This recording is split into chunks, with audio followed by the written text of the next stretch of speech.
Buenas noches, iglesia, por doquiera ustedes están. Gracias por conectarse una vez más a que estudiemos juntos la palabra del Señor. Vamos a orar antes de comenzar y a pedir la guía del Señor. Buen Dios y Señor, gracias por tu protección y por tu bendición para con todos nosotros. Te pedimos perdón por aquellas cosas que hacemos mal y te rogamos, buen Dios, que ahora que deseamos estudiar tu palabra, por favor, nos guíes, nos ilumines y nos permitas ser de instrucción para otros. Gracias, Señor, por ser bueno y gracias por tu gracia con todos nosotros. En Cristo Jesús, nuestro Salvador. Amén. Bueno, antes de empezar, las disculpas, estamos teniendo pequeñitos detalles aquí en la producción que no están al aire, pero nos tienen fuera de foco. Esperamos resolverlos muy pronto y que todo corra sobre ruedas. Déjame saber si está la grabación está yendo por buen rumbo. Va todo bien. Bien, vamos a arrancar entonces con la pregunta 1, guía número 11, segundo libro de Reyes. Dice la pregunta 1, lecciones del hacha perdida que encontramos en esta parte de la historia bíblica. Bueno, diría yo que es una de las más icónicas, únicas del Antiguo Testamento, porque recuerdo a aquel estudiante que dijo alguna vez: yo no entiendo por qué quedó esta historia en la escritura bíblica. Parece no tener ninguna connotación ni ninguna relevancia. Verán que tiene mucho. Empecemos por el contexto histórico. ¿Qué estaban construyendo? Estaban construyendo un nuevo centro de capacitación para la escuela de los hijos de los profetas. Si yo traduzco todo eso a un simple español, les digo lo que estaban haciendo. Estaban construyendo un nuevo seminario, una nueva escuela para pastores. No dice si se había caído la anterior, no dice si ya se había quedado muy chica, y por si alguno tuvo la curiosidad alguna vez, en realidad habían universidades, escuela para pastores en ese tiempo. Sí, absolutamente sí. Aquí dice solo que se llamaban los hijos de los profetas, entre otros de los nombres que pudieron recibir. Así es que aquí ellos estaban construyendo, y eso, tremenda lección para nosotros, ya les digo, porque segundo, parece que Eliseo no tenía mayor cosa que hacer en esto. Es decir, él no estaba en la construcción, él no estaba pidiendo recursos, simplemente que estaba en esa posición. Bien, ¿qué estaba haciendo ahí Eliseo? Estaba dando una lección enorme a los que estaban construyéndola, que obviamente eran estudiantes y profesores. Entre otras, la lección es: ¿y ustedes cómo se les ocurre usar el hacha sin antes prepararla? Este no fue un accidente que no debió pasar. Esto no fue un incidente fuera del control. Diría yo, ¿y qué constructor no sabe que debe ajustar correctamente el mango de madera al hierro? Esto es casi como también decir: ¿a quién se le ocurre usar el hacha sin afilarla? De hecho, uno de los libros de biografías de Elías, creo que es Worsby, el que dice precisamente en este capítulo: hay que afilar el hacha. Es nuestra responsabilidad preparar las herramientas que vamos a usar. Ahora, lección espiritual. Qué bueno que a pesar de nuestros torpes errores en el quehacer, Dios en su gracia obra milagros aún en cosas pequeñas, porque pudieron conseguir otra hacha, pero Dios permitió que se obrara este milagro y que esa hacha flotara. Así es que sería esta una tercera lección, cuando menos. Dios en su gracia permite que sucedan cosas como esta y se glorifica. Qué bueno que tengamos un Dios así, ¿no les parece? Que aún en las cosas pequeñas, porque nuestra costumbre es buscar a Dios en cosas enormes, en donde creemos que no hay forma humana de resolverlo. Pero Dios está aún en cosas triviales como esta, dándonos su gracia, dándonos su apoyo y su respaldo cuando estamos trabajando para Él. Así que animarles a no rendirse y a afilar el hacha y a involucrarse en construir escuelas que sirvan para bendecir a otros, cualesquiera sean sus propósitos, claro, siempre y cuando espirituales. Vamos a la pregunta 2, pero antes, sí, Génesis. La pregunta. Vos la ibas a ver, dale pues. Memorizable, capítulo 6, versículo 16. ¿Lo lees? No lo tengo. Segundo de Reyes, capítulo 6, versículo 16, memorizable. Son más los que están con nosotros que los que están contra nosotros. Es ese, ¿no es cierto? Ahorita estoy viendo. Segundo de Reyes, capítulo 6, verso 16. Bueno, yo lo tengo acá. Él le dijo, no tengas miedo, porque más son los que están con nosotros que los que están con ellos. ¿Pueden imaginar qué hermoso cuadro? ¿Cuántos ángeles estaban ahí para cuidar de el pueblo de Dios? Sí, ya sé que algunos dirán, ¿y por qué tantos? Uno habría bastado. ¿Cómo saberlo? Pero ahora sí reconforta saber que es un ejército de ángeles, ¿no? Continúen. 3. La actitud correcta cuando hay bendición, capítulo 7, versículo 9. Es interesante porque nadie daba nada por estos leprosos, pero ellos tomaron la actitud correcta cuando encontraron tan grande botín. Y a pesar de que nadie los recibía con brazos abiertos, ellos estaban dispuestos a llevar las buenas noticias a los que morían por hambruna.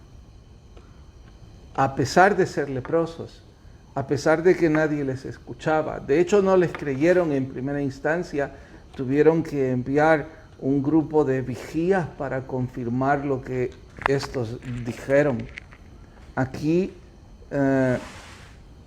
recalca decirnos, si ellos tenían el corazón para llevar buenas noticias, ¿cómo podemos nosotros no tener el corazón para servir al Señor? Quiera Dios que todos nos animemos y sirvamos a Dios con pasión.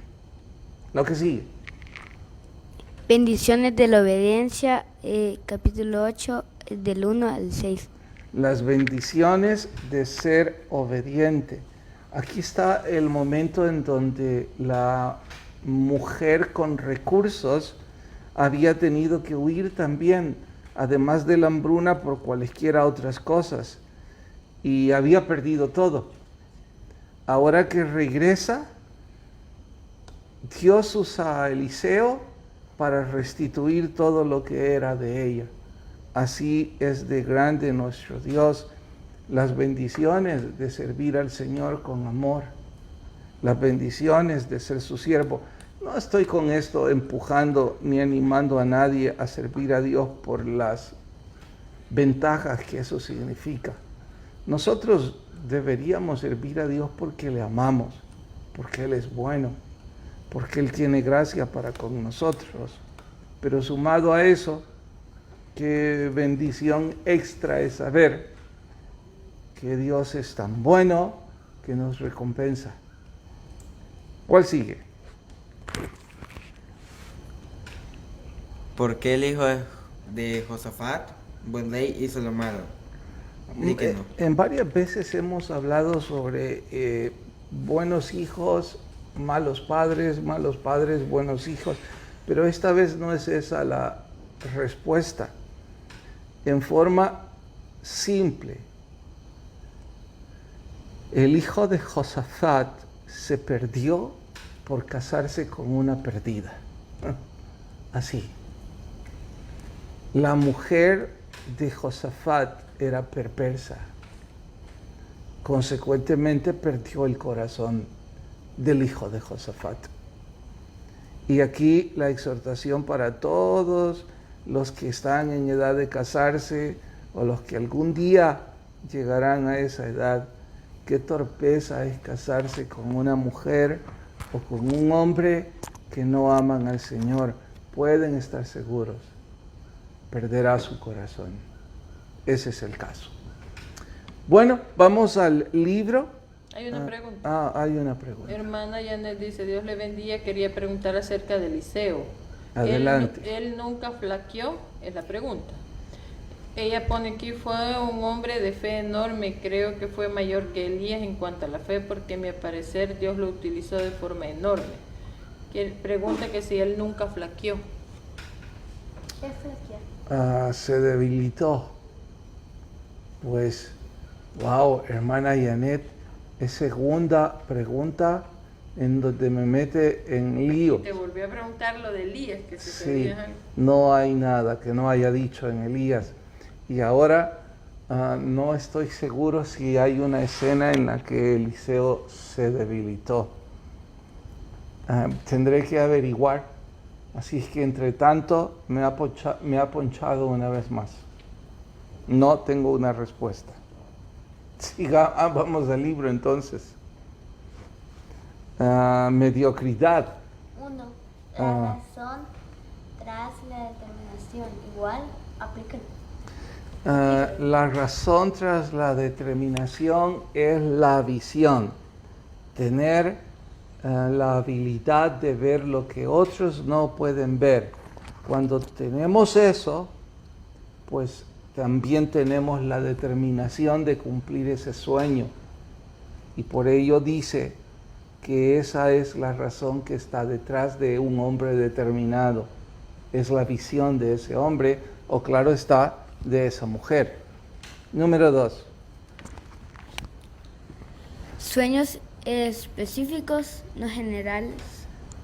Cuando hablamos de visión, él nos está recomendando tener sueños específicos, pero no habla de ir a la cama y por una indigestión o por sentimentalismo soñar. Él habla casi de soñar despierto, de tener algo con lo cual podemos ambicionar, que sea trascendente, que glorifique a Dios, que sirva al prójimo, y que cuando nosotros tenemos eso debe ser específico, no general. Y claro está que las visiones, si son específicas, también vienen a hombres o mujeres de forma individual y no viene como un sueño general en donde todos deben sumarse y en donde todos deben tener la misma visión. Si mal no recuerdo, Swindoll está ocupando el ejemplo de los 12.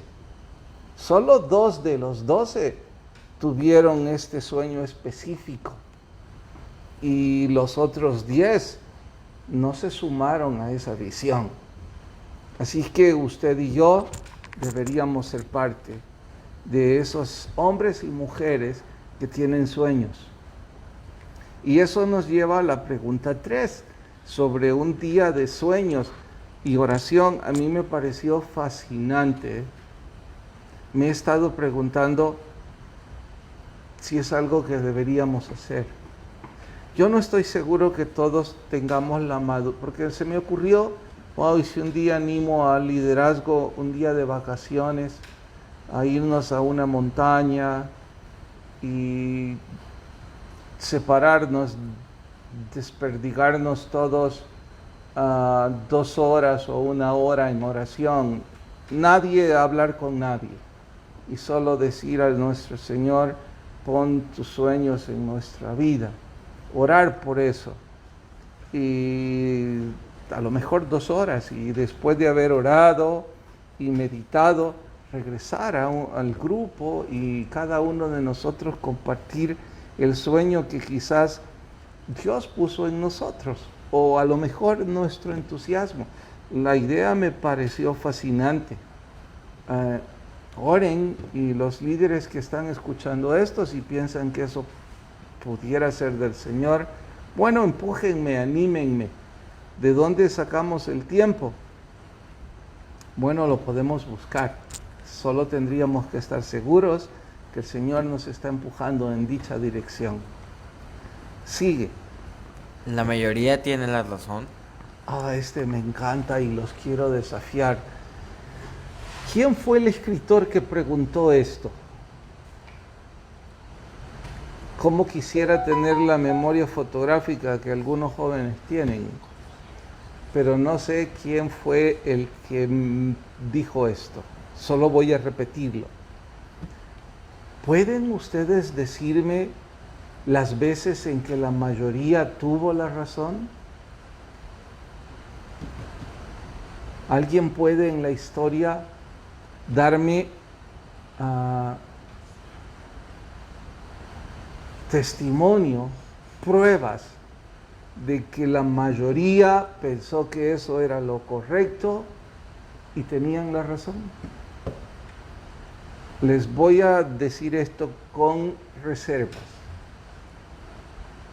Yo he estado buscando en la historia las veces que la mayoría tuvo la razón. ¿Y saben cuál ha sido mi conclusión? Que casi siempre se equivoca. Sí, estoy diciendo con preocupación que la mayoría casi siempre se equivoca. Y si nos fuéramos a los existencialistas, estoy seguro que dirían, pero qué pregunta más necia, y cómo no se van a equivocar si la mayoría siempre son parte de un grupo no pensante. ¿Cómo no se van a equivocar? Los existencialistas a veces llaman a esto las masas. Yo no le quise nombrar de esa forma porque suena discriminante y lejos estoy. De hecho, yo estoy pensando en nuestros grupos como iglesia, en donde los que alguna vez tenemos el privilegio de dirigir algo, pues quisiéramos convencerles a todos y que la mayoría tomara la misma posición, pero ahora no dejo de sorprenderme. No estoy diciendo con esto que cuando la mayoría esté en contra nuestra, de nuestra visión, entonces vamos a asumir que esa es la voluntad de Dios, porque todos están en contra. No, tampoco estoy diciendo eso, pero sí estoy diciendo que ya no voy a tomar como un ente regidor de que la mayor parte del grupo estén de acuerdo. De hecho, ahora debo reparar en que probablemente si la mayor parte está de acuerdo, yo debo poner mis barbas en remojo y preguntarme, ¿está el Señor en medio de esto? O la oposición a veces es el respaldo de Dios diciéndome, bueno, a pesar de la oposición, si usted cree que esto se lo puso el Señor, si es un sueño del Señor, empújelo. Detrás de la visión está la determinación. Entonces sea determinante y siga peleando por eso. ¿Alguna vez pensaste que la mayoría no tiene la razón? En verdad nunca había pensado eso, solo lo que sé de la Biblia que dice que en la multitud de consejeros hay seguridad. Entonces, seguridad. Exacto. Sí, pero no dice que tienen la razón. Si dice seguridad, me animo a creer de que está en la razón, en lo bueno. Dice que la multitud, no dice la mayoría, ahí nos está animando, vaya y pida consejos. Y no está diciendo, sume todos los consejos. Y la suma de que todos los que están de acuerdo, eso es lo correcto. Solo dice, vaya y pida opinión. A lo mejor las opiniones están encontradas.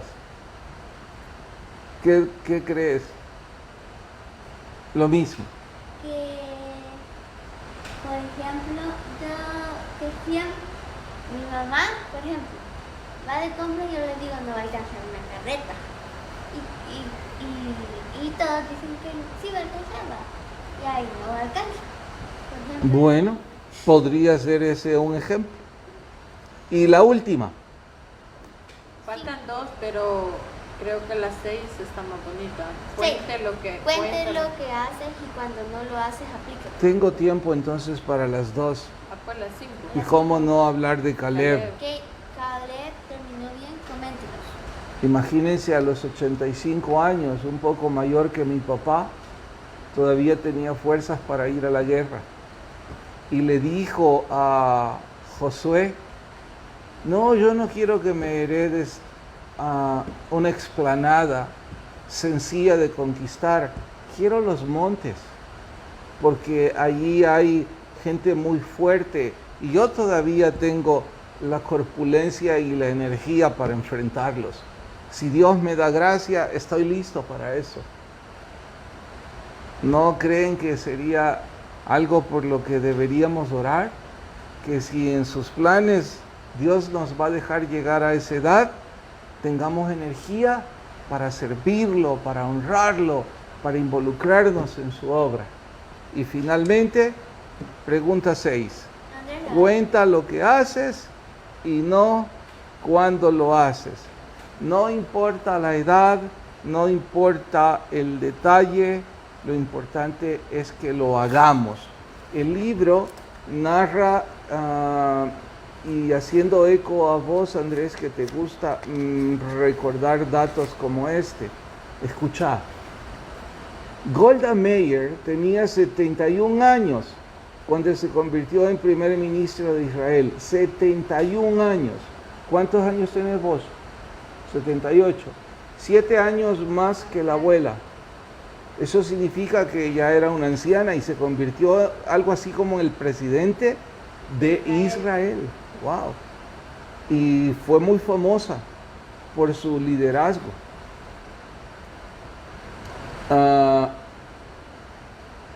William Pitt Doss, 24 años, cuando fue primer ministro de Gran Bretaña.